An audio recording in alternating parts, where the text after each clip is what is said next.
Le dossier du jour reçoit pour vous Juvence Louvengo. Juvence Louvengo est cadre du mouvement de libération du Congo, MLC, parti cher à Jean-Pierre Bemba. Bonjour Madame Arlette, merci pour l'invitation.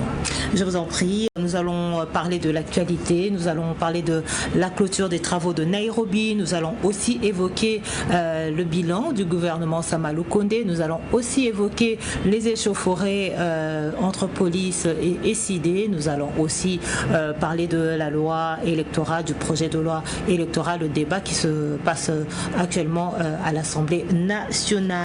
Pour commencer justement les travaux de consultation à Nairobi entre les groupes armés locaux de la République démocratique du Congo et le gouvernement congolais se sont clôturés hier mercredi à Nairobi. Quelle lecture faites-vous de ces travaux ? Déjà madame, il faut les souligner, l'Est de la République est déstabilisé notamment par ces groupes armés. La discussion avait notamment tourné sur les résolutions qu'il faut trouver par rapport à cette situation qui met en mal la population de notre pays dans cette partie de la République. Il faudrait aussi signaler que les groupes armés sont dans une certaine mesure aussi, il y a d'autres groupes armés qui sont considérés comme des terroristes, et c'est vrai qu'au sein de l'opinion publique ça n'a pas enchanté tout le monde de voir se retrouver autour d'une table de discussion avec ceux-là qui mettent en mal le vécu quotidien de notre population dans la partie Est de la République. Mais au-delà de cela, s'il faut trouver des solutions par rapport à cette question, c'est d'abord aux forces armées d'éradiquer tous ces groupes armés qui sèment la désolation depuis plus d'une décennie dans cette partie de la République. Il est pas mal de se retrouver, de discuter, mais le travail doit se faire sur terrain. Il faut doter nos FARDC de capacités pour sécuriser cette partie de la République. L'autre moment fort de cette journée aura été la participation surprise de deux chefs d'État depuis leurs bureaux respectifs, le président Uhuru Kenyatta et le président Félix-Antoine Tshisekedi. Ils se sont adressés directement aux groupes armés, s'exprimant en anglais et en swahili. Le président Uhuru Kenyatta a exhorté les combattants armés de la République démocratique du Congo à s'inscrire sur la voie de la paix. Pour sa part, le président de la République, Félix-Antoine Tshisekedi, a félicité ses compatriotes qui auront saisi sa main tendue. La facilitation kenyane a annoncé une autre rencontre dans les prochains jours. Juvence Louvengo, vous avez suivi avec moi cet élément. Les chefs d'État congolais et kenyans ont exhorté les groupes armés à privilégier plutôt la paix. Pensez-vous vraiment que ces différents groupes vont répondre positivement à cet appel? Ce qui est vrai, l'initiative n'est pas la première. L'armée de notre pays a connu plusieurs brassages. Il y a eu des discussions de cette ampleur, mais qui au final, malheureusement, nous constatons que les groupes armés continuent à mettre en mal la vie de notre population dans cette partie de la République. Il se remarque aussi une chose, que les groupes armés ont la facilité de jeunes, simplement parce que là, il y a cette question de la pauvreté qui est à la base de cela. Il y a eu des démobilisations, des jeunes qui sont revenus dans la vie civile, mais qui ont replongé encore, simplement parce qu'il y a ce problème lié à la pauvreté. Et qui est vrai, l'argent a horreur de son de bottes. On ne peut pas envisager les développements, on ne peut pas envisager qu'il y ait des investisseurs, parce qu'ici au Congo on parle tout le temps investisseurs.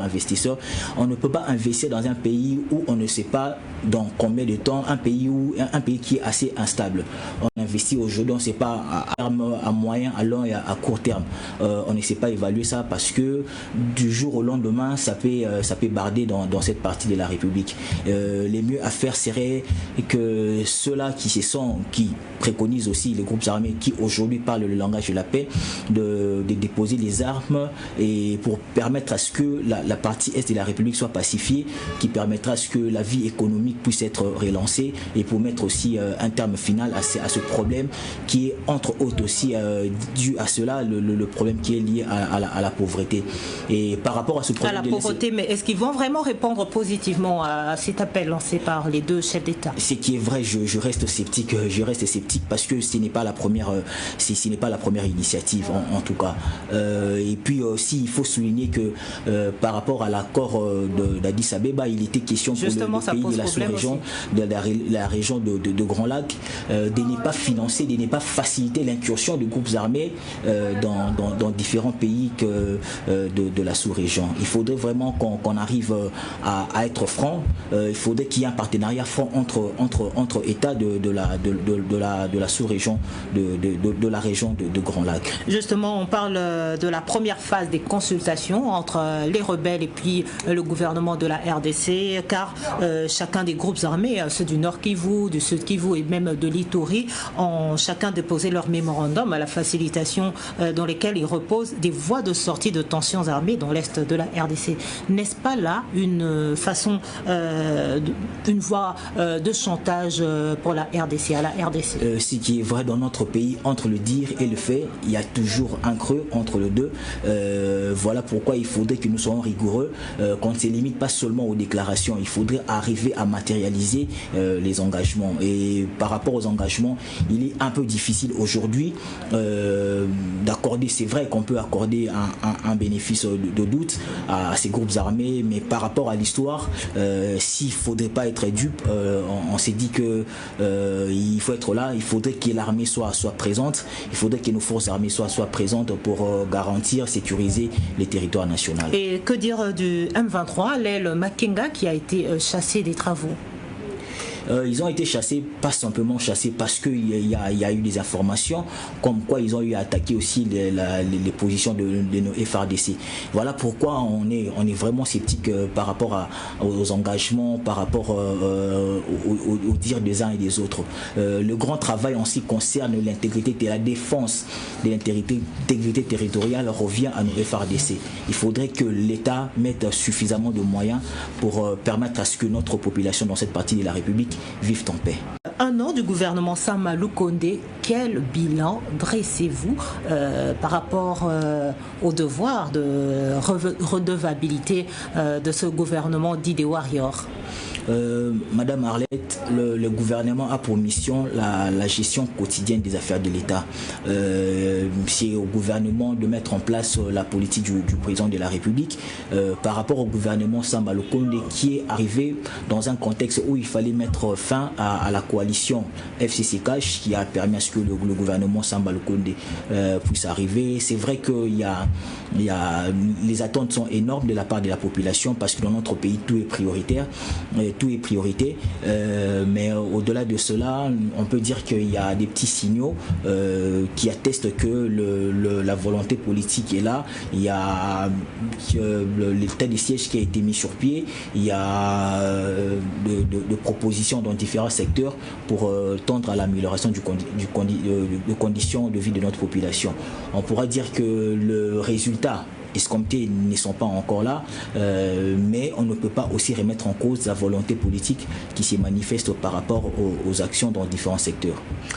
En parlant des élections, déjà dans notre pays, nous sommes dans une démocratie de représentation, la démocratie représentative. Il est vraiment important que les élections soient organisées dans notre pays et nous souhaitons aussi que les élections soient organisées dans le délai constitutionnel. Par rapport à la question de savoir la confiance, les premiers ministres s'est prononcé par rapport au financement des élections. Ce qui est vrai aussi, il y a la CENI par le truchement de son président qui avait eu à soulever aussi quelques contraintes qui pourront être, ça c'est il a tiré la sonnette d'alarme pour dire qu'il y a des contraintes qui pourront être à la base d'un glissement si on ne fait pas attention. Il était question notamment du financement des élections. Il faut là, par rapport à cette question, il faut rappeler que la CENI jouit de l'autonomie financière. C'est au gouvernement de mettre de moyens conséquents à la disposition de la CENI pour s'organiser, pour arriver à l'organisation de ces élections. Et il y a eu aussi une autre contrainte qui a été soulevée de la part de la CENI qui est liée aux réformes de la loi électorale, qui était aussi liée à ce problème d'insécurité dans la partie est de la République. Nous l'avons dit tantôt ici, il y a l'état des sièges qui a été décrété, nos FARDC sont à pied d'œuvre, ils sont en train de travailler par rapport à cette question. Il y a eu aussi ce problème lié, je parle de la réforme de la loi électorale pour revenir à l'élection présidentielle à 2 tours, les questions qui sont liées au seuil, la question qui est liée à la pénalisation dedans en période de campagne électorale. Ce qui est vrai, il faudrait que nous mettions du sérieux, il faudrait que le gouvernement Sama Lukonde mette à la disposition de la CENI des moyens pour que nous ayons ces élections. Et le FCC traîne des pieds, boycotte les travaux. Quelle est la position du MLC dans tout ça? Déjà, le mouvement de libération du Congo a toujours combattu l'exclusion et ce qui est vrai, l'idéal voudrait que cette partie du FCC, le FCC résiduel, parce que il n'y a pas que ce FCC qui est dehors, il y a aujourd'hui le FCC est un monstre, qu'on le dise comme ça, à plusieurs têtes, et cette partie, cette frange du FCC qui ne se retrouve pas dans le travaux liés aux amendements de la loi électorale, de la proposition de la loi électorale. L'idéal voudrait qu'ils soient là, qu'ils prennent part, parce que dans une démocratie, on a besoin des avis des uns et des autres. Mais à un certain moment, je me marre un peu quand aujourd'hui le FCC, cette frange qui remet en cause ces travaux, qui ne veut pas prendre part à ces travaux, je dirais très... Le FCC qui hier était au pouvoir. Qui hier était au pouvoir et aujourd'hui est en train de refuser de prendre part aux amendements, aux travaux liés à la réforme de la loi électorale. Les mieux serait qu'ils soient là, qu'ils prennent part. Parce que simplement en démocratie, c'est la loi de la majorité sur la minorité. Ce n'est pas parce qu'ils se retrouvent aux minoritaires qu'il faut les exclure. Je l'ai dit tantôt que le mouvement de libération du Congo a toujours combattu l'exclusion. Nous voudrons qu'ils prennent part aux discussions. Parce qu'en réalité aussi dans une démocratie, la force d'un parti politique, c'est les nombres de ses élus dans les assemblées délibérantes. Je vois très mal le FCC aujourd'hui refuser de prendre part à ces élections. La loi électorale, d'une manière ou d'une autre, elle finira toujours par passer, parce que si aujourd'hui ils ne se rendent pas encore compte qu'ils n'ont plus la majorité, c'est vraiment dommage qu'ils prennent part à ce travaux, parce qu'ils vont forcément prendre part à ces élections prochaines. Voilà, les militants de l'ECD étaient la semaine dernière devant le Parlement. Ils exigeaient un consensus. Vous avez suivi le contenu avec moi. Il y a eu des blessés et même le siège du parti a été saccagé. Un mot à ce sujet. Nous condamnons ces actes de vandalisme. Notre démocratie peut arriver à maturité si on arrive à mettre un peu de côté les passions, si on arrivait à mettre aussi à côté ce souci de vouloir réduire les autres au silence. Je pense que la police, l'armée, il y a un adage qui dit que la discipline est la mère des armées. Pour ce policier qui ont eu à commettre ces bavures, il serait intéressant de voir la hiérarchie de la police le prendre en charge, les sanctionner par rapport à ces actes que nous ne soutenons pas, que nous condamnons fermement. Et j'ai aussi entendu un des membres de l'ECD parler du consensus autour de la question de la loi électorale. Je pense que le consensus, la discussion s'est fait au niveau institutionnel. C'est au niveau de l'Assemblée nationale que se débat la question par rapport à la réforme de la loi électorale. Et quand il parle aussi du consensus autour du bureau de la CENI, mais ils ont des représentants dans le bureau de la CENI. La discussion doit se faire à ce niveau-là. Ils ont des élus au niveau de l'Assemblée nationale et au niveau du Sénat. La discussion doit être au niveau institutionnel, parce qu'il n'est pas important aussi de passer à côté, de ne pas être dans la logique de choses. La logique voudrait que la discussion se passe au niveau de l'Assemblée nationale, là où la proposition de loi est en discussion, et aussi au niveau de la CENI, là où ils ont des représentants. Donc vous estimez que l'ECD a exposé ses militants? Exposer ces militants, je ne sais pas les dire comme ça, je constate simplement qu'il y a eu des bavures de la part de la police. Merci Juvence Louvengo, intervenu dans ce dossier de CIMI Télévision. Merci à vous aussi de nous avoir suivis. Je rappelle que Juvence Louvengo est cadre du mouvement pour la libération du Congo, MLC, parti cher à Jean-Pierre Bemba. C'est ça? C'est ça, mouvement de libération du Congo. Mouvement de libération du Congo. Oui. Merci d'être intervenu dans ce journal. Un mot à dire? C'est plutôt à moi de vous dire merci. Et je dis aussi merci à ces milliers de téléspectateurs qui nous suivent au travers de cette émission. Et une fois de plus, merci pour l'invitation, Madame Arlette Matondo.